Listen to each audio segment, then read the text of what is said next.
This new moon, 28 degrees of Libra, this is one deep, raw, intense, fated, yes, fated new moon. I'm calling it the honorary solar eclipse. That's element of fate.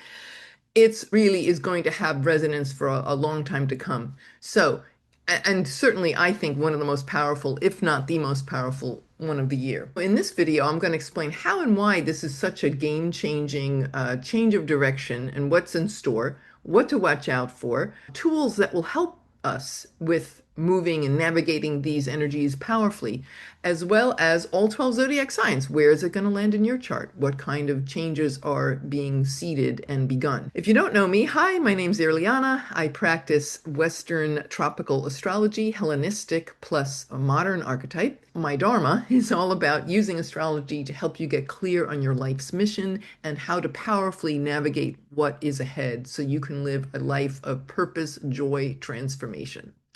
So if you're interested in a session, you can just click links. I have all the links and information below. One more thing before we get started, I want to just give a shout out to one of our listeners, MJ Hughes. She's a fabulous fashion designer and textile designer, and she has a website called magicalyogiwear.com.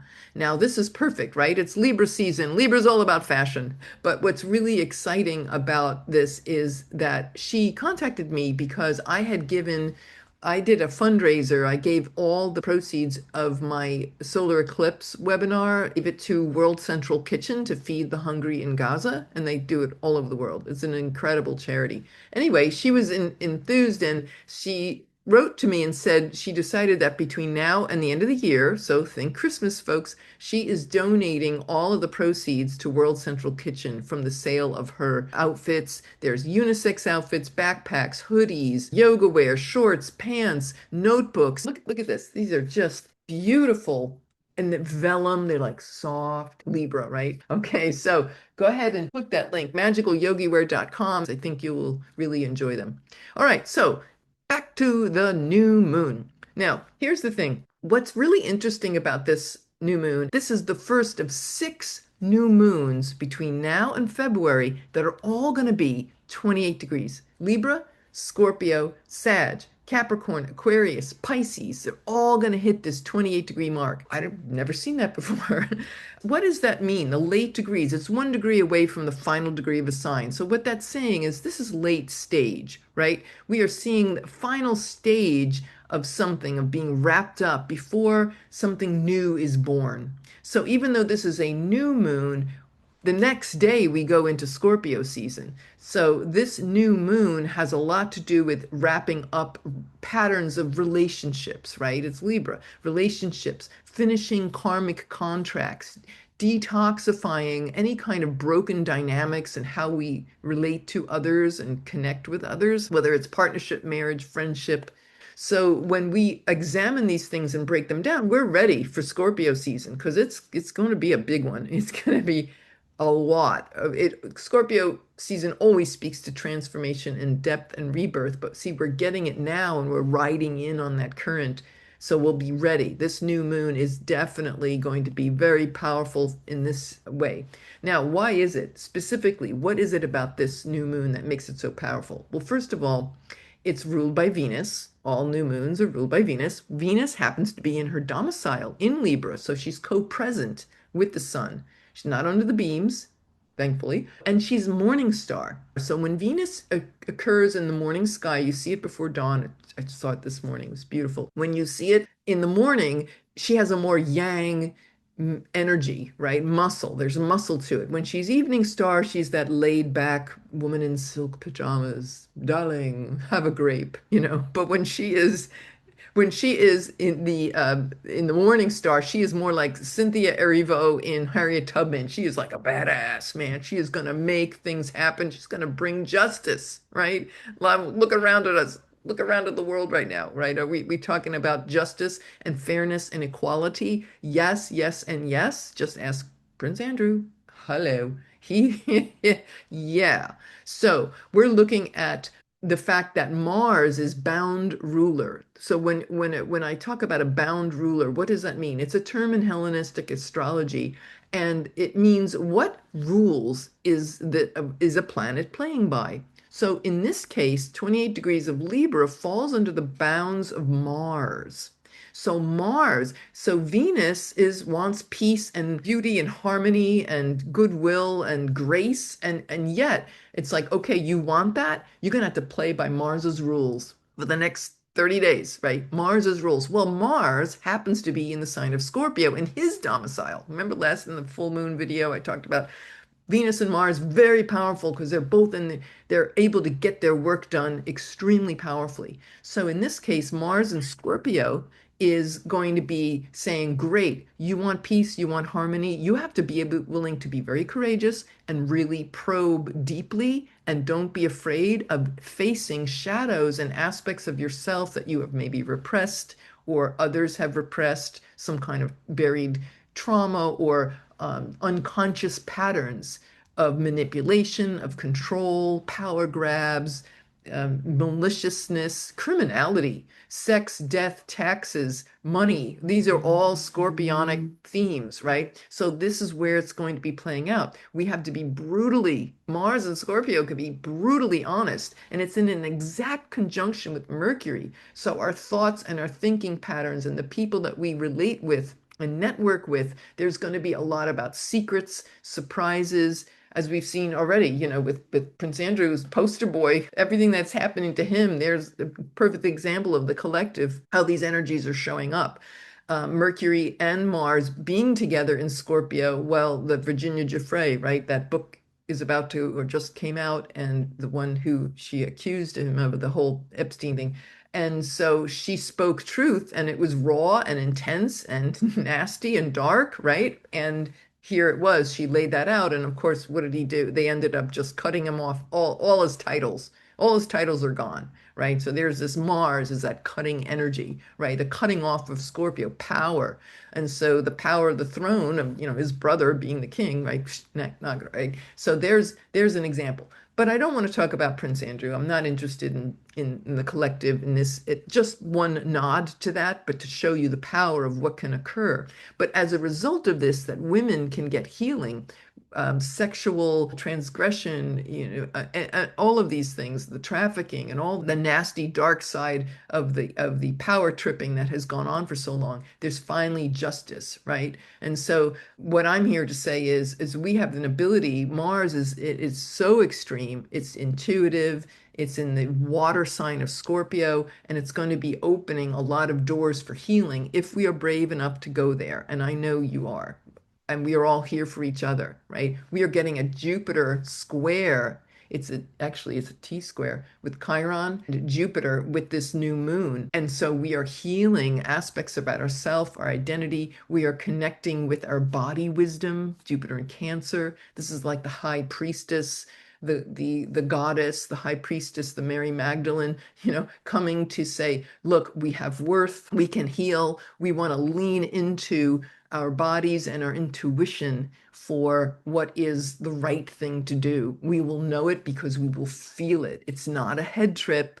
It's not Jupiter in Aries, right? It's Jupiter in Cancer. It's the womb. It's our gut. Our sense of justice, our sense of making things right, our sense of expansion into cosmic consciousness will happen through moon, right? Being Cancer, mothering, caring, feeling secure, all of these things. So that energy is on an overcoming square to this new moon. So that Jupiter Cancer has a lot to say about how this all goes down. So we talked about Venus is strong, bringing justice, rebalancing, righting wrongs. If you think about the scales of justice, right? Righting wrongs. We're bringing the illumination that we received in the Aries full moon, the polar opposite of Libra, the need to be our authentic selves, and we're bringing that into this new moon. So there's no compromising, the shadow Libra is getting exposed, being a doormat, being like, oh, everything's fine, and glossing over and glamorizing and having to put on a facade because we don't want to upset anyone or offend anyone.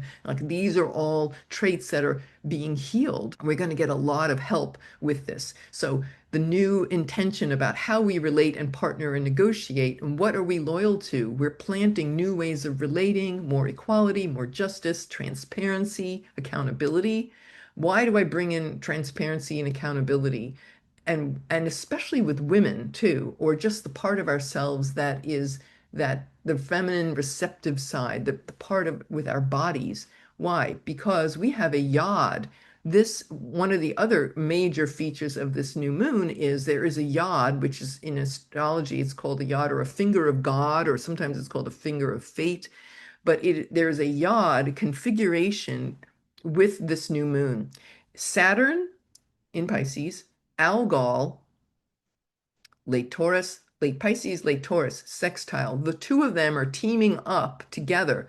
Responsibility, abuses of power, things that have been swept under the rug, uncertainty, deception with people in power, politics, all of it, right? Society and the system of society, and all the lies that we have been conditioned to believe or that we were told to believe, right? It's all being dissolved. But Algol is a fixed star that has a very unfortunate connection. I've talked about it in months and years past, but Algol is late degrees Taurus, and it represents this part of ourselves. If you think about Perseus slaying the Gorgon Medusa, that was the head. Algol is the, if you see these Renaissance paintings and such, you see him holding this head with the demon snakes coming out of the woman's head. Well, Medusa was slain, and Perseus was like, oh wow, look what I did. But in this day and age, we're looking at that as what is the throat, Taurus, right? Where we have been cut off from our body, our feelings, Taurus, our senses, and everything was head and not the body, where we have suppressed trauma. And so Saturn and Pisces and teaming up with Algol there, pointing to this new moon, saying this is a pressure cooker. There's an element of fate that comes with the yod. And because that new moon is in technical speak, okay, it's in a quincunx. Both the new moon is in an uncomfortable position with Algol and another uncomfortable position with Saturn. We interrupt this programming, we're going to have to be frank, and it's not going to be pretty, but we're going to be shattering a lot of illusions, right? But at least Saturn and Algol are in a very positive, helpful sextile. So they are both teaming up to address this pressure cooker. It's like they're saying, you will look. It is time for us, especially women, right? With Libra being ruled by Venus, you will look at voices where your voice was not heard, where you had to compromise and where you had to shut up and just toe the line and everything's fine, dear. Like the June Cleaver, kind of like toxic June Cleaver. Just shut up and be nice. So we're looking at those voices not heard, the wisdom, their body wisdom being shut down. And Jupiter in Cancer is like, hey, it's time to reawaken that wisdom and right the wrong. And we also are in touch with the price that we paid for these things. And so this is obviously, these are heavy topics, this is very heavy topics, but it's got to happen. I was thinking about the quincunx. I love Stormy Grace. She's like my soul sister, one of them. She's like awesome. But I know I've heard her refer to a quincunx, an inconjunct. I called it the broken umbrella. It's like this adjustment that needs to happen and requires compromise, and it's uneasy. But she has a better term. I've co-opted it. Okay, props. I give all credit to you, Stormy. But she calls it the itchy clothing tag. I think we can all relate, how that thing is just nags you and it's there, and until you just deal with it, you got to get out that little cuticle scissors and cut the dang corners off. At least that's what happens to me. Because if you cut the tag, you could rip your shirt, which of course I've done. Right? It's like, it's a pain in the butt, but you have to deal with it. So that is what this yod with this new moon is like, the itchy clothing tag. Like, we have got to handle the deception, the lies we've told ourselves, and where we have denied, Algol, with denying ourselves pleasure and our self-worth, and how it's suffered and how it has stuck in our body. So it's not humorous, itchy clothing tag. It's way more than that, right? This is a fated, like, we must deal with this collectively. There you have it. Mars and Mercury together for this new moon chart is saying, wow, there's a lot of toxic words that need to be spoken, that have been suppressed, that are angry and vituperative, secrets taboos, communiques, maybe secret emails, something hidden that has been hidden away because there were power grabs and people couldn't know the truth, right? Mercury also rules education and it rules youth and children and think about trafficking, sex trafficking. Okay, here it was, right? Right before the new moon even happened, there it was. The Virginia Giuffre book came out, and then that was it. Mars is about cutting, right? The royal family cut ties with the prince. And let's not get distracted by all that drama, because there's going to be a lot of drama, I will tell you, but we have to keep coming back to ourselves if we want this, and we do want this world to evolve and move and grow, and it's up to us. It's up to us to move on the inside and try not to, it's going to be loud. Number 47, he's in, this is going to be a very rough week, especially with him. He's got his progressed moon is at 21 Mercury, 21 degrees of Scorpio, and the moon and Mars are going to gang up on that the next day after this new moon. So it's going to be a big fallout, right? This is definitely going to resonate very deeply, and it can be very shocking. It's just there's a lot of the nasty, toxic, poisonous things have to come up to be faced. If we want to transform society, we have to look at the dark. We have to look at that shadow. Once we do that, what do they say? The poison becomes the medicine. So there is on the flip side is when we confront these things, when we have that bravery, that we confront these toxic emotional patterns that we have held within ourselves, areas that we weren't aware of that we were holding on to. This is where we reinvent ourselves. Now that we have cleared that or can clear it, then we can bring in things that will be sustainable, that will be constructive and not destructive. So there's this, when you think about shadow, Scorpio can be a psychic vampire, energy drain, right? It sucks the life out of us. But when we become aware of it, we can turn that energy and recycle it. So we're not drawing it out one way. It's that we recycle and reinvent ourselves and we free up energy that can be used for healing. So the willingness to be brave, to probe deep subconscious patterns is what is being called for in this new moon.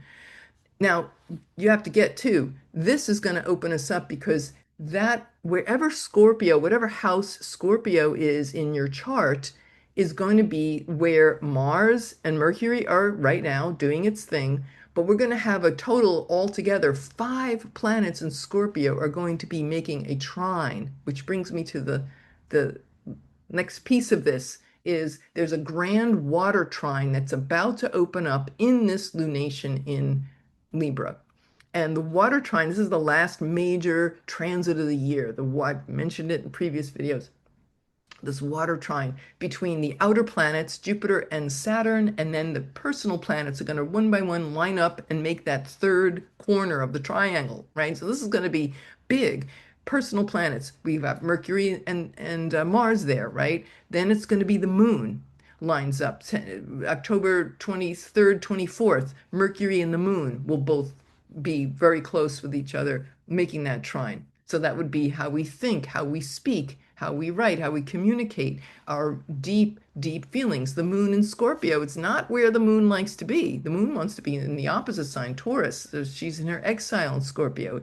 It's confronting painful truths about our families, our emotions, our past, our memories, right? The moon has to do with memories. It has to do with our tribe, our soul tribe.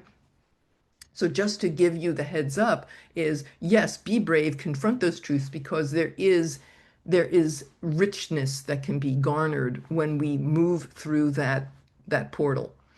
Now we also have to remember too, as it's squaring, it's going to be squaring Pluto, which has just gone out of bounds. That's going to be a different video, but Pluto out of bounds, it hasn't happened in 70 years. So we are moving through these extraordinary levels of the transits, extraordinary transformation, very, very deep, intense, raw, right? And this is a long-term thing that's going to be happening.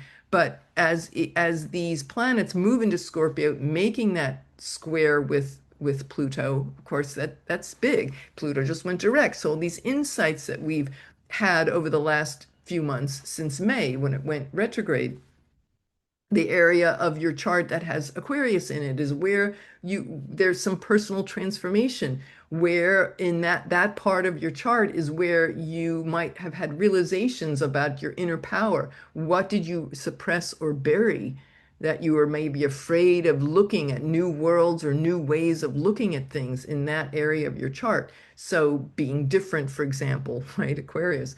And so what is ready to emerge now that we've had insights and aha moments, slow burn, right, since May. But now what's ready to emerge? And what can we do in our commitments or our work or our vision for a better society? There's something that's ready to move forward and be externalized, whereas the retrograde was internalized.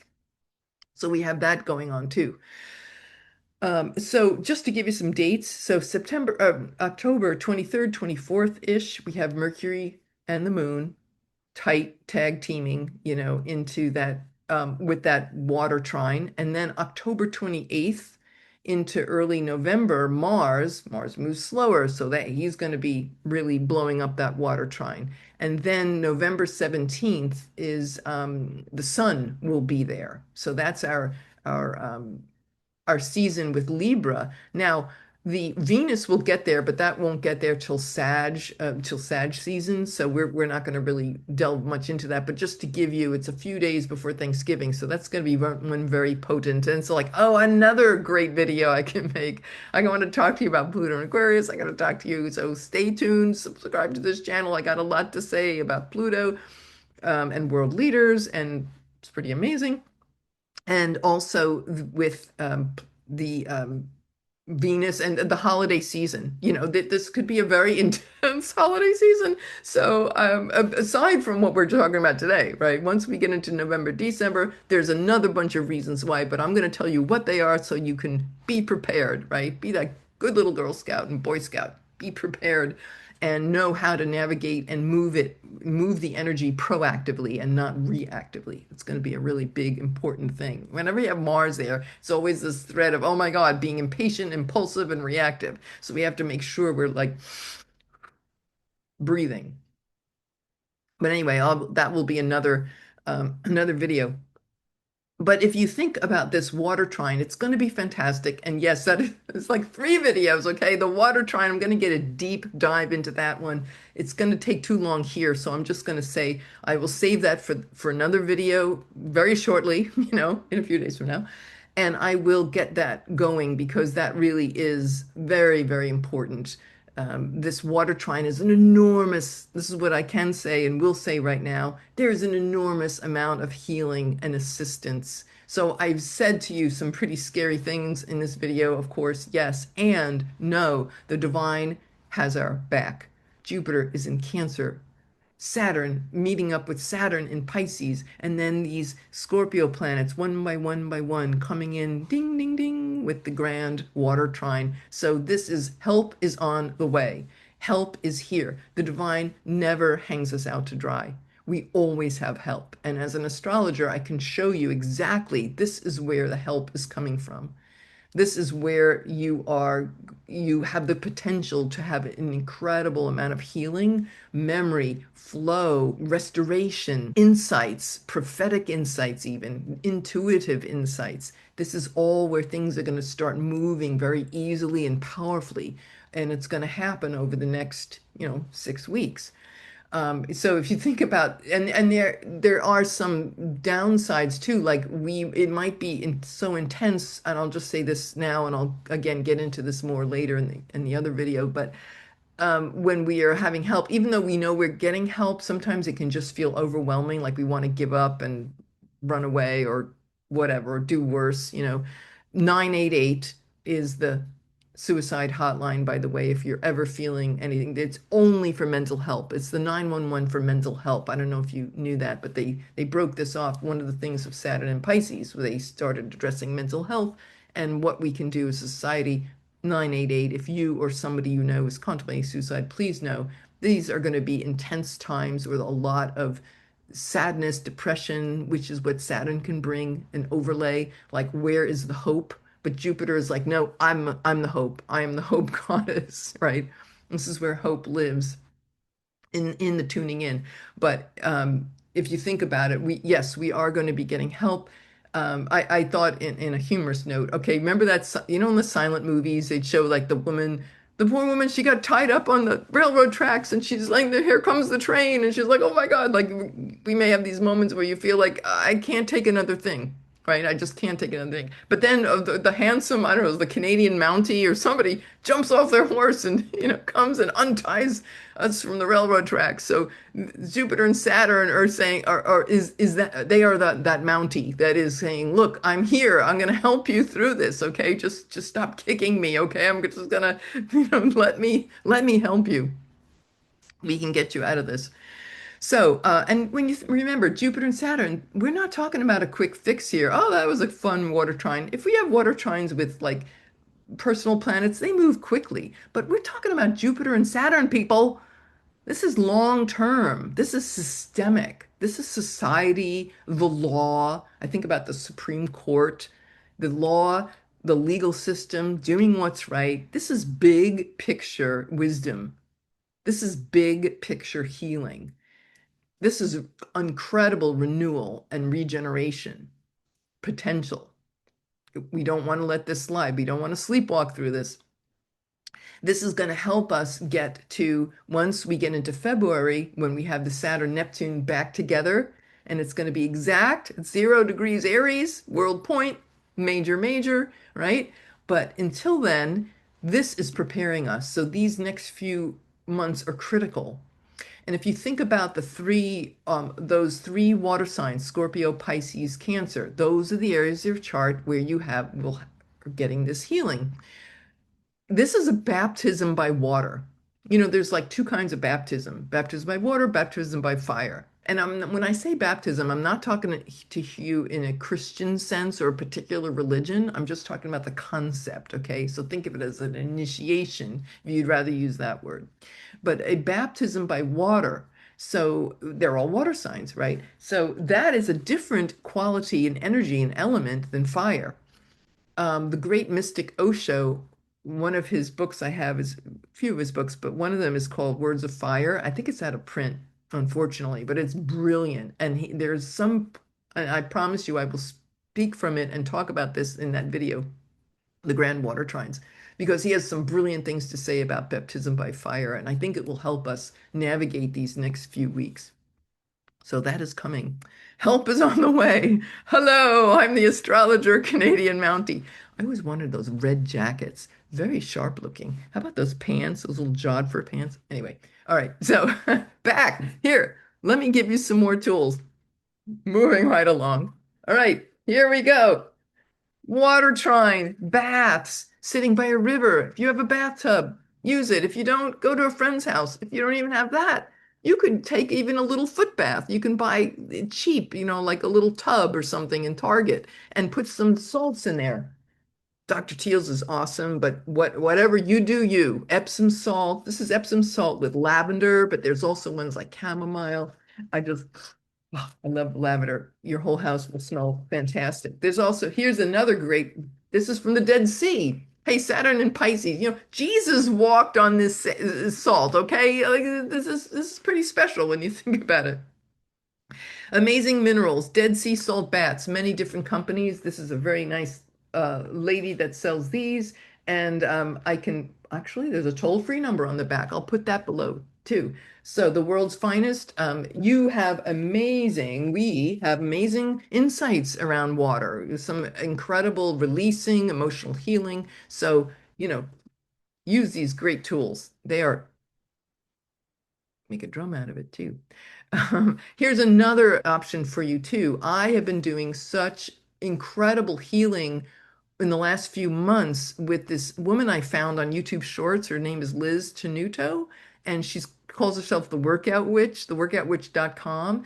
And these incredible course, extraordinary. These are short little exercises you do. Some of them only a few minutes a day, and they release trauma that has been stored in the body. And it could be just trauma that you had from a few days ago. It can release decades of trauma. And this is part of the Uranus and Taurus. There's a lot of somatic therapy and somatic releasing going on. Melanie Weller, Leslie Hoodert, I'll put their names below too. They do a lot of somatic therapy Leslie is a licensed acupuncturist. Melanie is I think she's a psychotherapist. Incredible work these women are doing to help us with suppressed emotions trapped in the body. I just happen to like Liz because it's quick, it's easy, it's practical. It's like, whoa. So I give that to you because these are things that are going to, and in the dream state, oh my goodness, amazing dreams showing me what I am releasing subconsciously. But it can happen any which way, of course. But I just wanted to turn you on to those because I know for me they have done enormous good and are still doing enormous good. And I'm looking forward to my next Dr. Teal's bath. Okay, so and journaling too. Get the Magical Yogi Wear book, whatever you can get your hands on, journaling, right? Mercury in Scorpio is primo, right? For purging all those deep desires. Maybe there were taboo things that we were afraid to express. This is gonna be a great time. This is a great time for moving through that very powerfully. Help is on the way. Grounding ourselves with all that water. We have to stay grounded. I love that's another thing I do. Go out earthing, even though the weather is getting cold. Take your shoes off for 5 minutes. Okay, you can deal with it. And I've done this in frost on the ground, okay? You grounding your feet into the earth. Look up at the sky. Guess what? Help is on the way. We have what? Comet Lemon, Comet Three-Eye Atlas. Hey, shout out to Stefan Burns. He got red pilled by astrology. He's this astronomer, I guess he is, or geologist. I don't. He's some scientist, and somebody turned him onto astrology, and he's like hip to it. He's cool. So I love him. Yay, Stefan, go! He's keeping us all apprised about this strange anomaly that is not behaving like a normal comet. Even Avi Loeb, Harvard professor, is talking about this. I checked it before I made this video.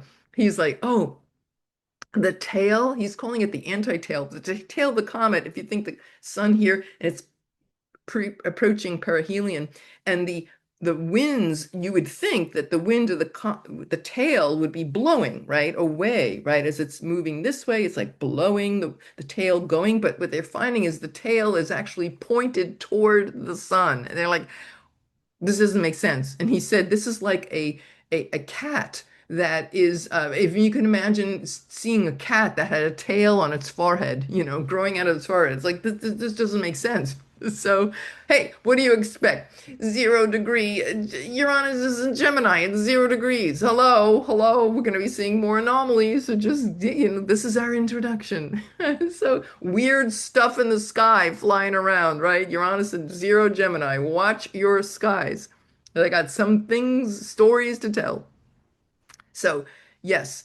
But anyway, so yes, Stefan, he got red pill. He's given you great. So go ahead and check that out. And what does that do? It helps us remember that all the drama and stuff of this earth, we can look up and see, and there's certain parts of the sky, if you could check out what area of the country that you live in and where in the sky, I think it's in the night sky now, and depending on where you live, I want to say south or southwest, where you can see it at night briefly, it's like little green tail. So I'm just saying, look, this is exciting. It gives you hope. How many times do comets pass? Very rare, right?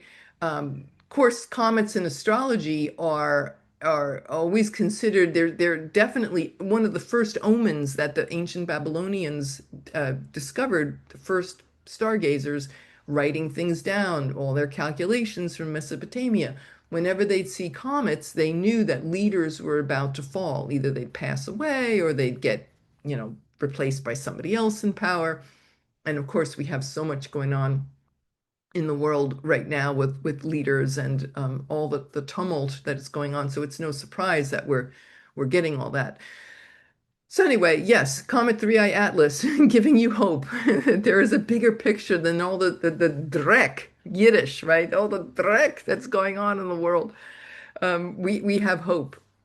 So I conclude this broadcast with our rising signs. So where is this incredibly powerful new moon going to happen for you? Well, okay, here we go.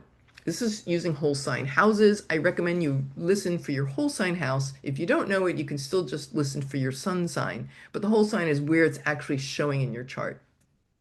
Okay, Aries rising. This is going to be in this new moon is in your seventh house of partnership. So the themes of relationships, one-to-one partnerships, close collaborations with, say, clients or business people or business partners are all highlighted. So this is a new seeds are being planted for how you relate to others. What kind of relationships are you becoming, and where are you willing, with Mars in Scorpio in the eighth, there's some deep digging that can uncover some things that you might have repressed about your ability to be powerful and effective and with relationships. So, Taurus rising, Libra is in your sixth house. The sixth house rules health and work, diet, lifestyle, our daily routines, our service, how we serve, who and what we serve, our nutrition. Certainly, here's a recalibration if we've been Libra out of balance with our self-care and our nutrition and our food. This is a restart around that, around our work habits. It's less about big public moves and more about behind the scenes, how you structure your day, how you treat yourself energetically and physically, how you serve others, right? So the need for harmony, maybe there's some balance that needs to be addressed with your work, your own needs, and maybe the needs of others in your daily life. So so that's for you Taurus risings.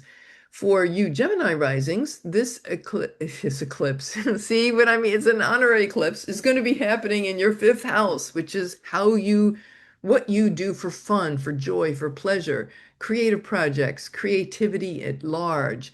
It could be children like your own little baby creative project or your actual kids, but romance, romantic hookups, self-expression, creativity.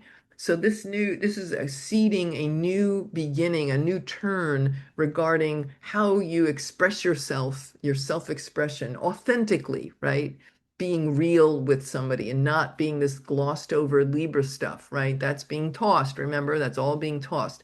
Are you going to take a risk when it comes to love or play or a new creative project? Um, you'll collaborate on a creative effort or explore what does harmony mean in my love life? What does it mean to plant new seeds, and what we need to look at, with Mars playing by the rules of Mars transiting through your sixth house, maybe there's something that has to be do with over obsessing with our work or our health and not having and where that could be problematic. So watch your health. Okay, Cancer risings. This is going to be in your fourth house.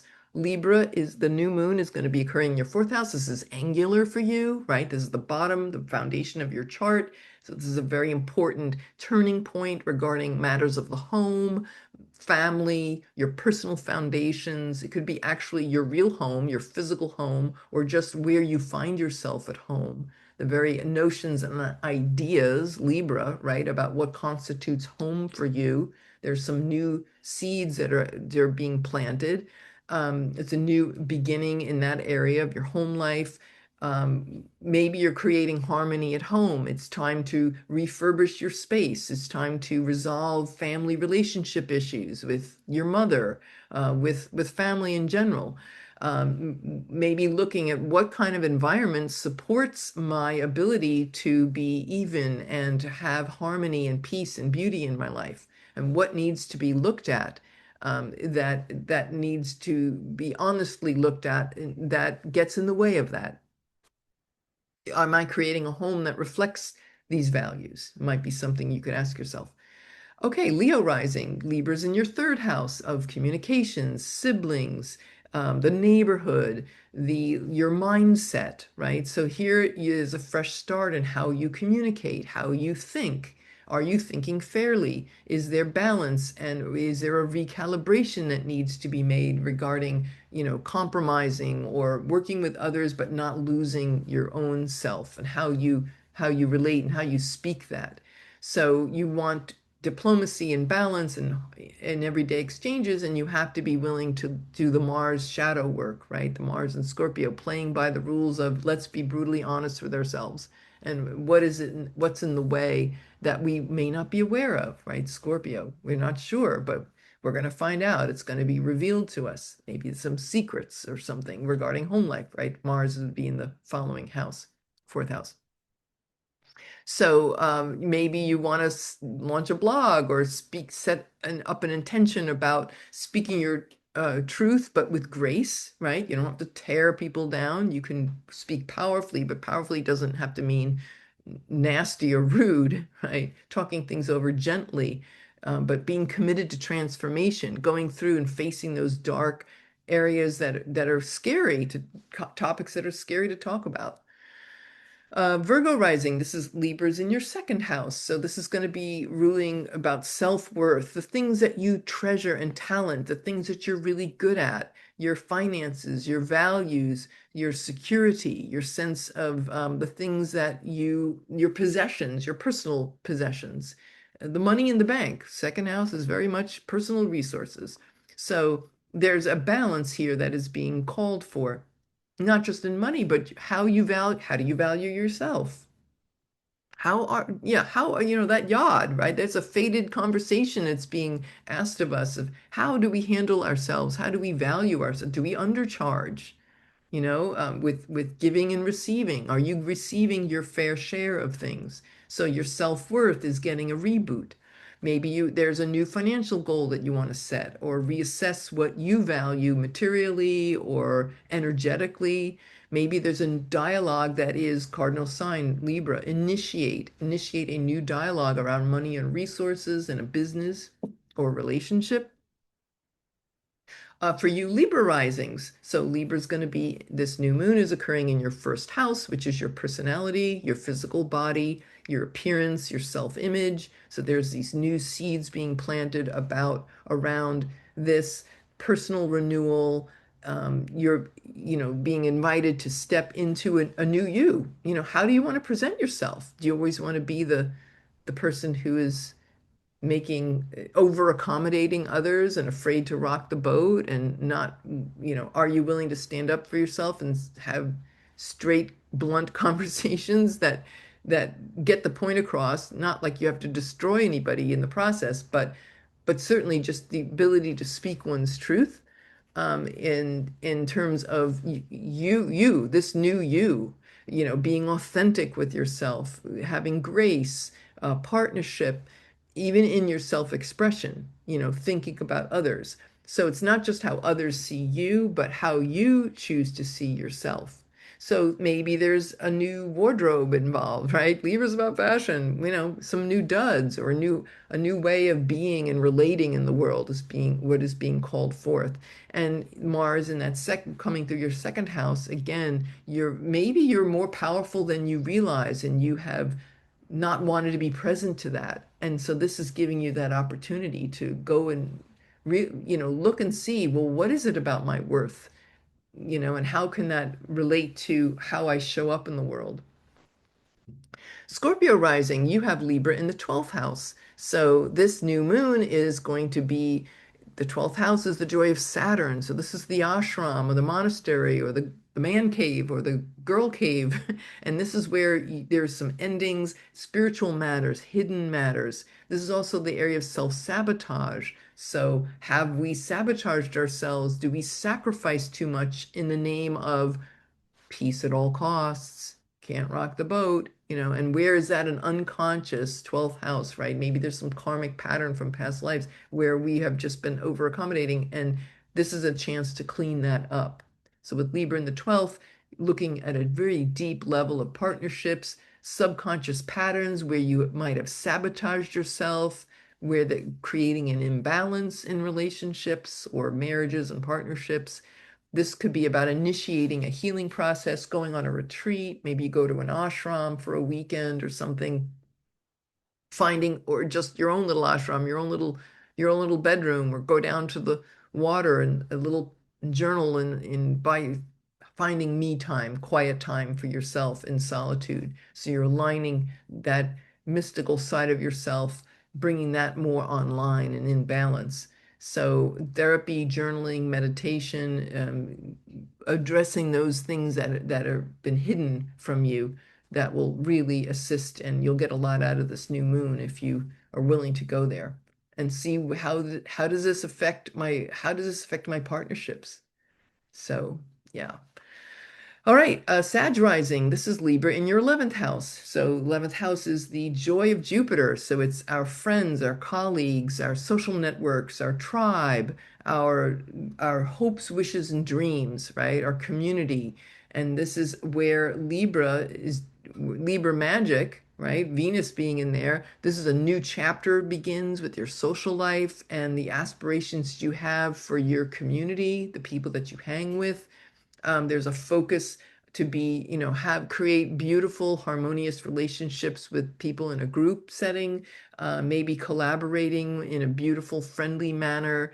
Maybe there's a new group that you want to join that aligns. Maybe it's a dance troupe or something, go dancing, or art or creativity, or painting, something Libran like that, fashion design, or aligning with friends who align with those values.